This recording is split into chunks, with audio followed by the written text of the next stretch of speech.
In the early hours before the D-Day invasion, the airfields in southern England were quiet in a way that almost felt unnatural, as if the world itself was holding its breath. Pilots sat in their planes, engines humming softly, clutching their controls, but it wasn't just the machines they were gripping. It was the weight of what they were about to do. These men weren't just flying missions. They were stepping into history, and the enormity of that truth hung over them like a heavy fog. In those moments before takeoff, their conversations were stripped of bravado. There were no speeches about glory or victory. There was only the raw, unvarnished human experience. The tension, the fear, and the unspoken acknowledgement of mortality. Some spoke quietly with their co-pilots, voices low but steady, sharing reminders, clarifying last-minute maneuvers, or simply cracking small jokes to break the tension. "Don't forget your flares," one pilot might say, and the reply could be a simple, "Got it. Let's bring it home." But beneath these practical exchanges was a fragile layer of reassurance. A way to anchor themselves when the uncertainty ahead was impossible to measure. Others wrote quick letters or whispered short prayers, knowing that for some of them, this could be the final act of their lives. Every word, every glance, carried the weight of countless hours of training and the knowledge that they were about to become part of a massive, perilous endeavor unlike anything the world had ever seen. There was also camaraderie in those final words. Pilots leaned toward one another, offering a firm slap on the shoulder or a quiet, "See you on the other side," a phrase loaded with both hope and resignation. These moments of connection weren't just sentimental.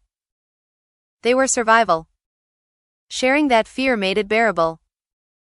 Knowing that someone beside you understood what you were about to face, and would face it with you, gave them a small measure of strength.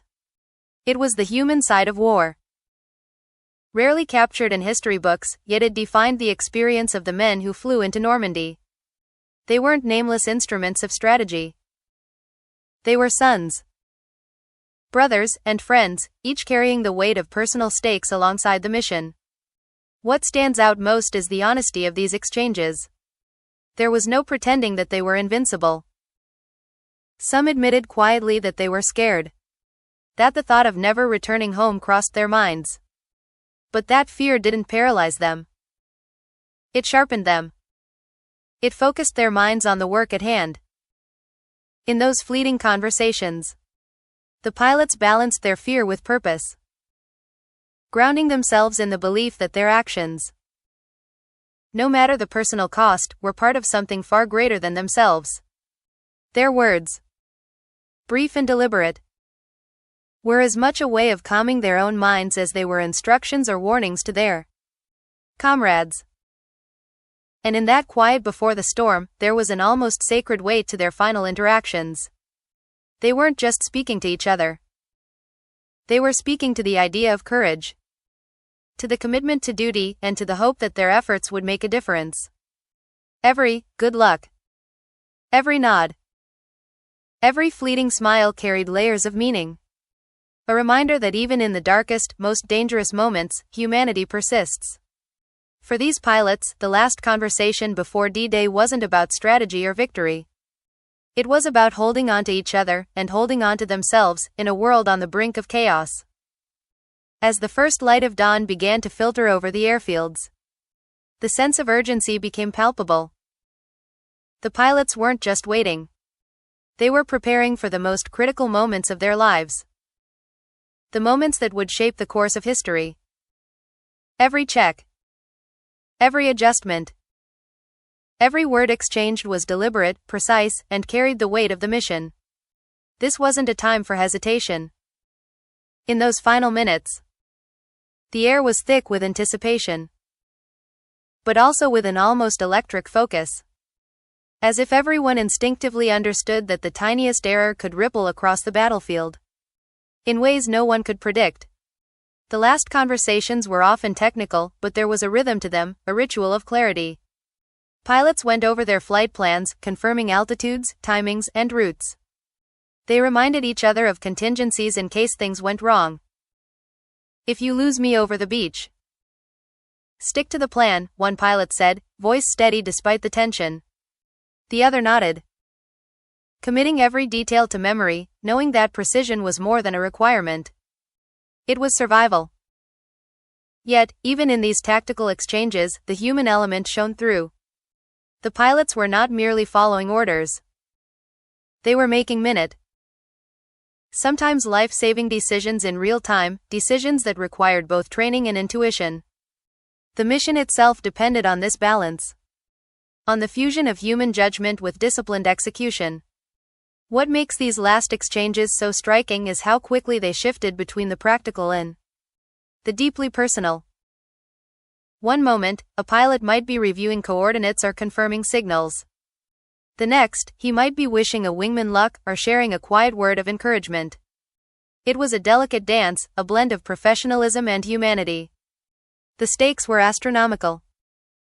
But the men found a way to inject a measure of reassurance. A thread of connection that reminded them they were not alone.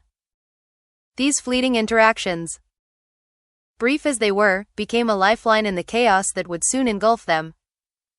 There was also an intense focus on timing. Every second mattered, and the pilots were acutely aware of it. Coordinating hundreds of planes across vast stretches of sky. Navigating under the cover of darkness and over heavily defended territory. Required a precision that left no room for error. In those last conversations, instructions were repeated, clarified, and reinforced. Redundancy wasn't just a safety measure. It was a lifeline.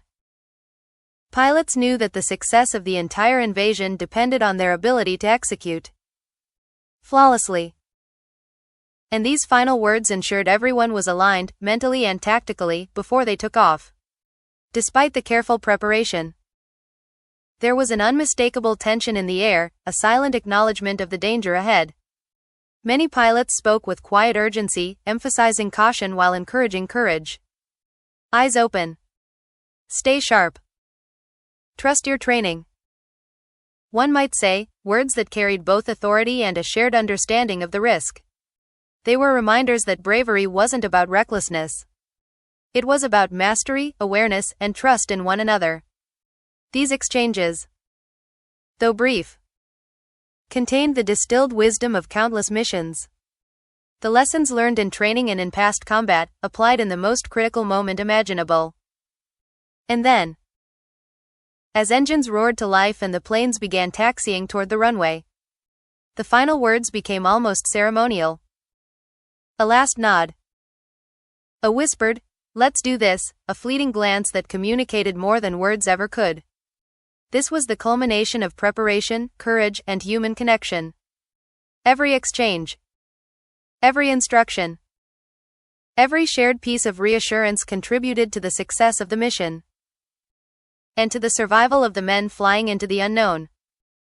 In those last moments before D-Day, conversation and action became inseparable.